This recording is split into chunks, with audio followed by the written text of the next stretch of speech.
Oke, untuk video kali ini kita akan coba upgrade si HP 14S ini. RAM bawaannya itu 4 GB dan SSD-nya itu di 128 GB. Nah, itu untuk tahun 2025 kurang banget ya. Makanya kita coba upgrade jadi 1 tera pakai SSD dari merek tim ini. MP44L PCIe Gen 4x4, NVMe-nya 1.4. Untuk kapasitasnya 1 terabyte dan untuk kecepatannya di sini di angka 5000 sampai 4500 MB per second ya. Nah, ini kecepatan maksimum yang bisa dicapai sama SSD ini ya.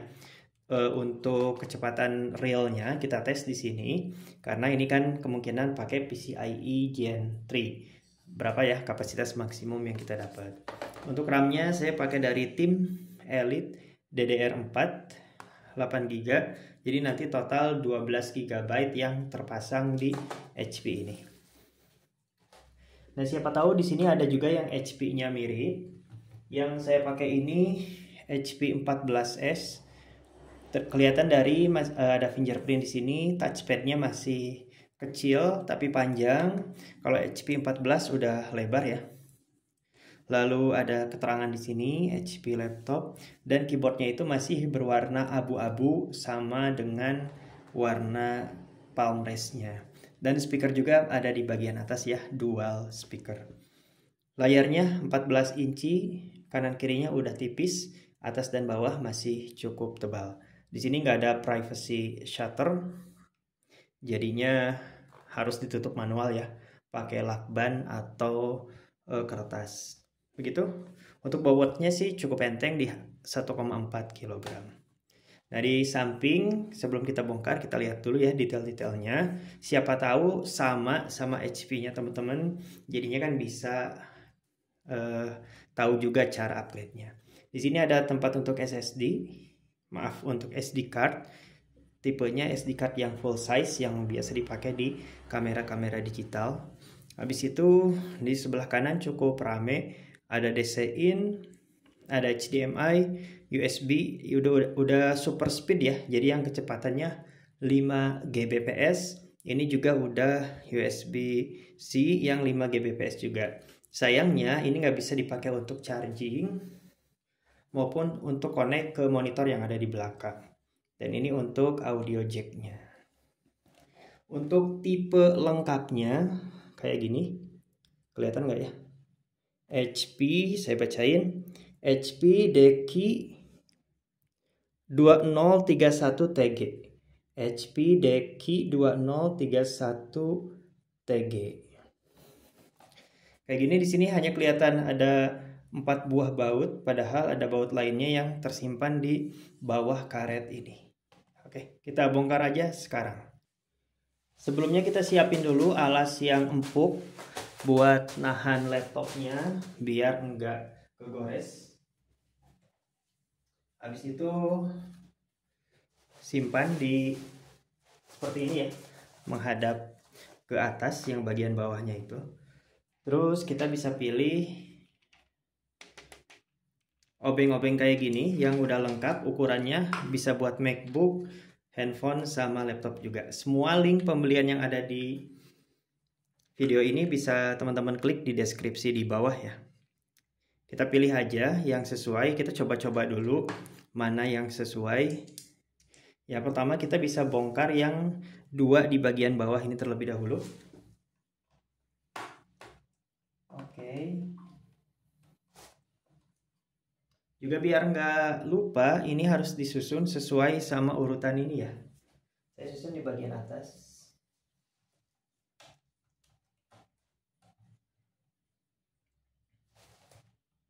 Oke, 2 baut paling bawah udah selesai dibuka. Lalu kita juga harus copot kaki karetnya ini. Tenang aja, ini ada lemnya. Nanti kita bisa pasang kembali kok. Kita bisa kletekin kaki bagian bawahnya. Nah, ini hanya ada 1 baut ya di kaki bagian bawah ini. Kita langsung bisa bongkar.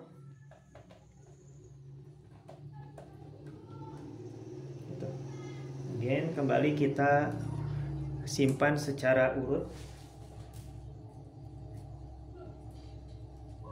Oke, karena udah nggak ada lagi bautnya, kita bisa pasang kembali. Selanjutnya ada 2 buah baut yang terekspos juga, kita bisa lepas lagi.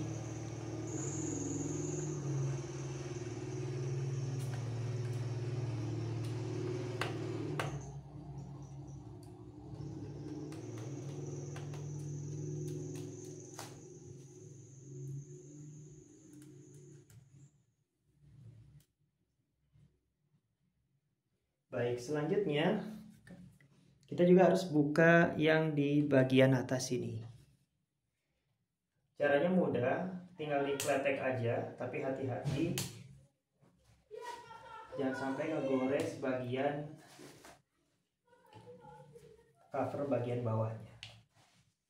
Kalau pertama kali dibuka kemungkinan agak susah, tapi kalau udah beberapa kali akan sedikit lebih mudah untuk buka bagian bawah sini.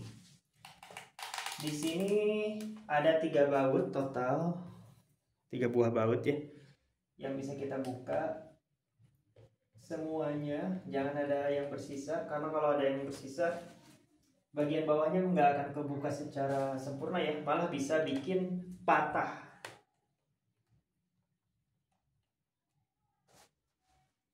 Oke, terakhir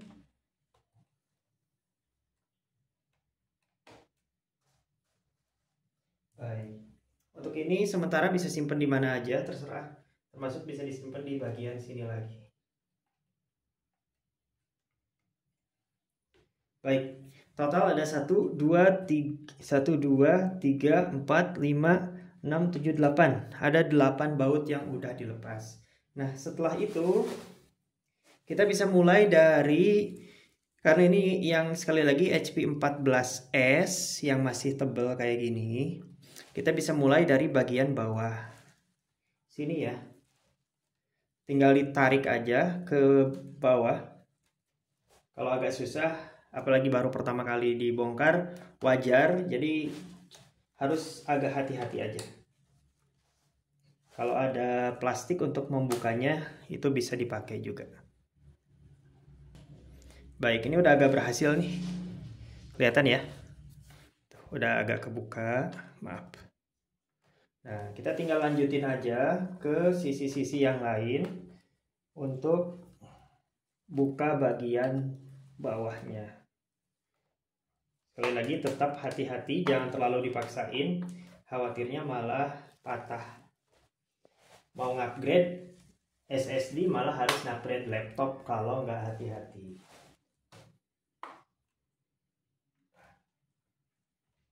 Oke, kalau bisa kita pakai alat pembukanya, atau bisa juga pakai kartu ATM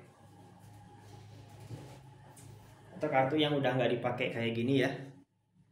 Kita telusuri celah-celahnya sampai semua engselnya bisa kelepas dengan mudah. Gitu. Nah, kalau pakai alat bantu kayak gini cenderung lebih gampang ya. Baik, saya tutup. Nah, sebelah sini masih agak keras.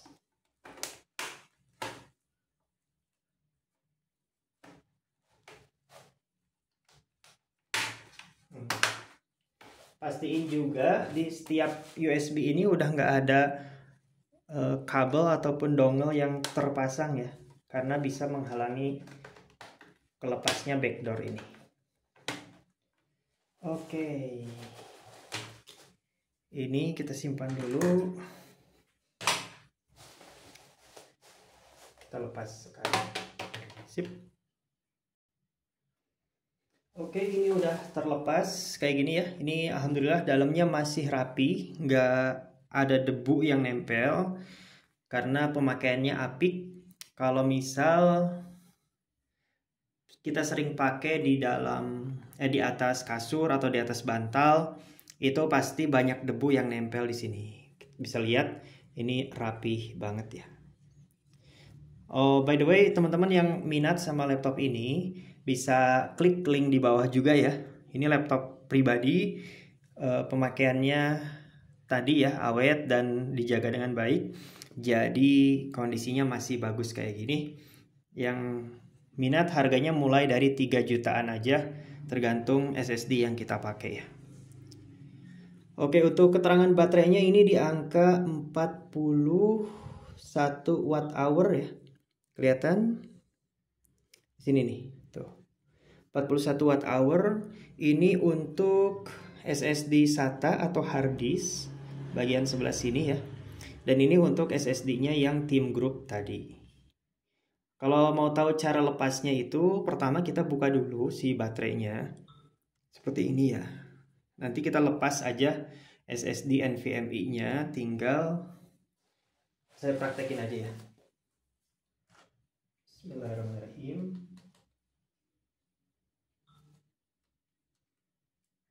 Nah, untuk SSD-nya itu seperti ini, yang MP44L. Saya udah telusuri semua toko di marketplace. Yang paling best deal udah NVMe Gen 4, kecepatannya di atas 5000 ya, tipe yang ini. Kalau yang lain masih Gen 3, kalau ini udah Gen 4. Harganya cukup terjangkau untuk saat ini di angka 750 sampai 800 ribuan ya. Udah dapet yang 1 tera kayak gini. By the way, ini single sided, jadi kalau mau tambah pendingin ya, bisa tempel di bagian atasnya. Cara pasangnya gampang, cukup mudah sih, karena memang ini udah removable ya. Seperti ini, pastiin ada bolongan nih di sini. Nah, ada bolongannya, disesuaikan sama yang ada di laptop. Kalau kita pasang kebalik, dia nggak akan masuk ya. Kalau kita pasangnya tepat, dia bakal masuk. Plek kayak gitu. Sekali lagi ya, kayak gitu. Habis itu kita kencengin aja pakai baut bawaan yang ada di laptopnya.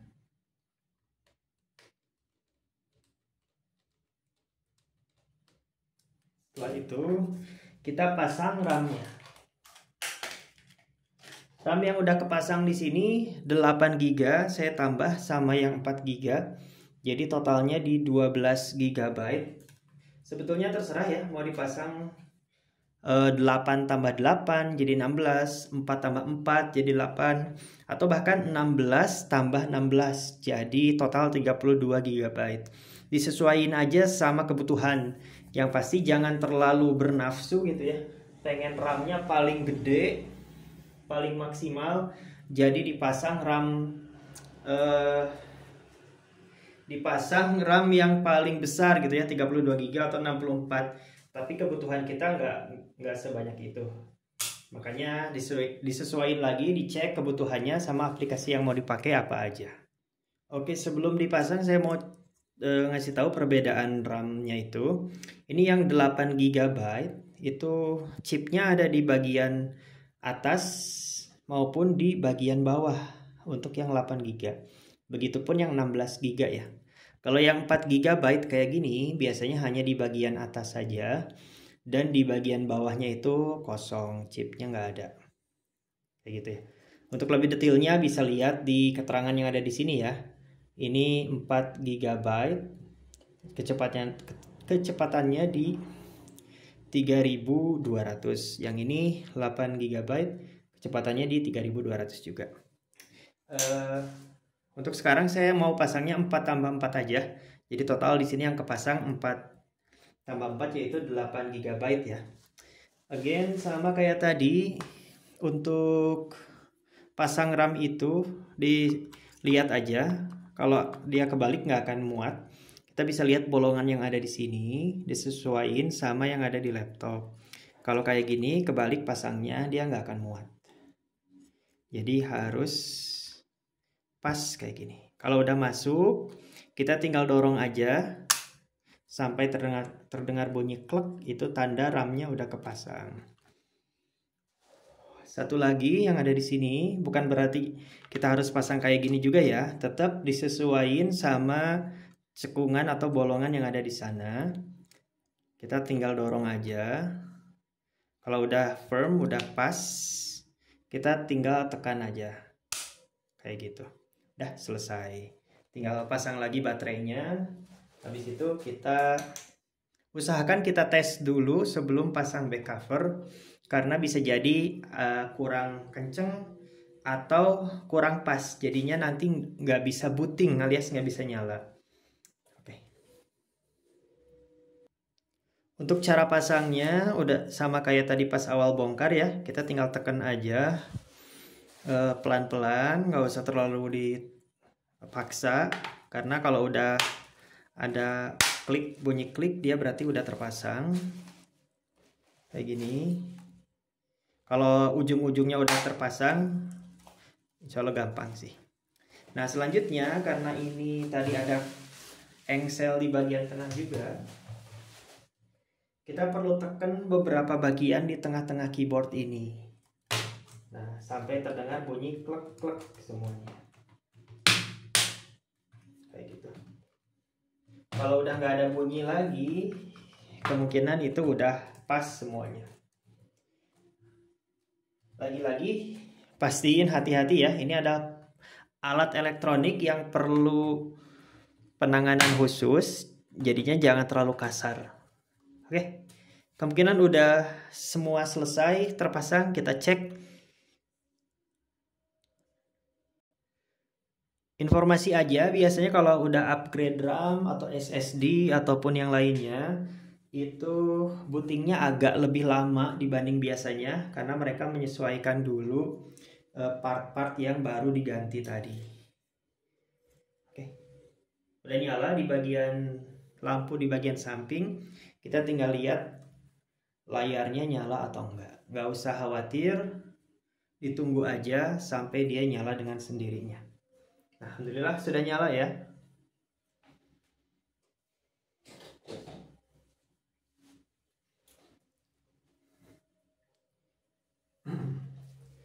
Sekali lagi buat teman-teman yang minat sama laptop keren ini, bisa cek link yang ada di deskripsi.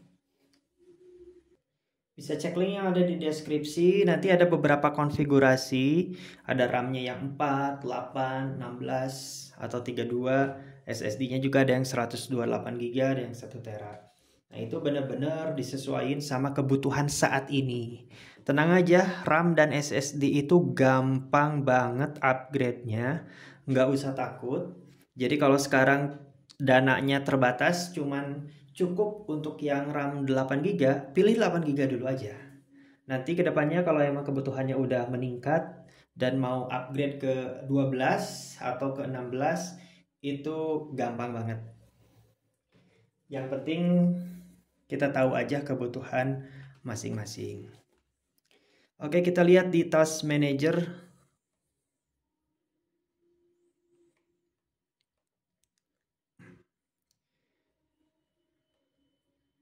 Di Task Manager ini udah kebaca ya. RAM-nya itu 2 keping ya, terisi 2 slot, 2 of 2. Tipenya SODIMM. Terus sebentar. Untuk totalnya itu di 8 GB, yang bisa dipakai itu sekitar 7,7 GB. Untuk SSD-nya udah terpasang nih, NVMe Team. Kapasitasnya di 954 GB. Yang mana kalau dibuletin jadi 1 tera.